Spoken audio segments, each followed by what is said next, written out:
Hello guys, আমি আজকে চলে এসেছিলাম মধ্যমগ্রাম ডিবাপি বিরিয়ানিতে।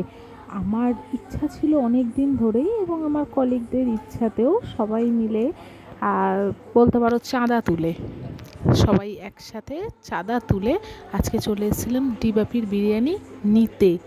এখান থেকে অবশ্য আমি বসে খেতে আসিনি, নিতে এসেছিলাম, পার্সেল নিয়ে যাব, সবাই মিলে একসাথে খাবো।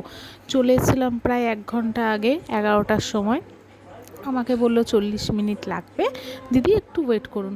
40 মিনিট করতে করতে প্রায় 1 ঘন্টা আর বেশি হয়ে গেছে। আমি এখানে বসে আছি, ঠিক 12টা বাজে। তখন আমার আর ভালো লাগছিল না, আমি বাইরে গিয়ে দেখলাম কত দূর কী হচ্ছে না হচ্ছে, এই বলতে বলতে ভিডিও করে ফেললাম। ঠিক 11টার থেকে আমার মতনই যারা বিরিয়ানি লাভার, যারা ডিবাপির বিরিয়ানি ভালোবাসে, তারাও চলে এসেছিলো ডিবাপিতে। ঠিক ভিড়টা হয়ে গেছে 11টার থেকেই, দেখতেই পাচ্ছ কত ভিড় হয়ে গেছে ভেতরে, প্লাস আরও সবাই আসছে। খুব সুন্দর একটা অ্যাম্বিয়েন্স তৈরি হয়েছে, এবং তার সাথে সাথে বিরিয়ানির কোয়ালিটি তো দারুণ, যার জন্যই এতটা ভিড় হয়। আর আমার তো বিরিয়ানি খেতে ভীষণই ভালো লাগে, ডিবাপির বিরিয়ানি খেতে। এটা আমার সেকেন্ড টাইম, ফার্স্ট টাইম আমি এখানে বসেই খেয়েছিলাম। তো এতটা কোয়ান্টিটি ছিল আর কোয়ালিটিটা এতই ভালো ছিল, আমি একা একটা শেষ করতে পারিনি। তো আজকে দেখি কেমন হয় বা কতটা থাকে। এই বলতে বলতে আমি ভিডিও করতে করতে প্রায়, তো দেখতেই পাচ্ছ কত লাইন পড়েছে, ঠিক 12:30 বেজে গেছে।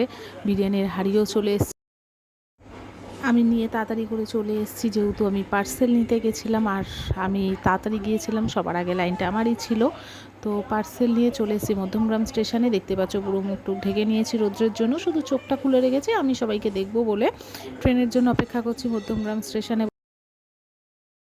ট্রেনও এসে গেছে, আমি ট্রেনে উঠেও পড়েছি। ট্রেনটা দুপুরের টাইমে একটু ফাঁকাই ছিল।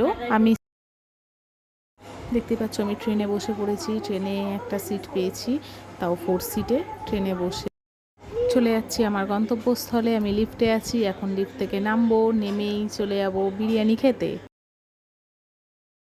চলে এসেছি বিরিয়ানি নিয়ে, আমাদের মধ্যে একজন রায়তা বানিয়ে নিয়ে এসেছিলো। এই যে ঢেলে ফেলেছি বিরিয়ানি, দেখতেই পাচ্ছ কোয়ান্টিটি দুটোই কতটা করে দিয়েছে।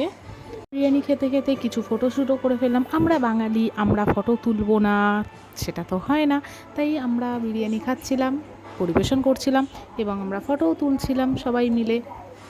দেখে নাও, অনেকগুলো ফটো তুলেছি, সবাই মিলে একসাথে তুলেছি।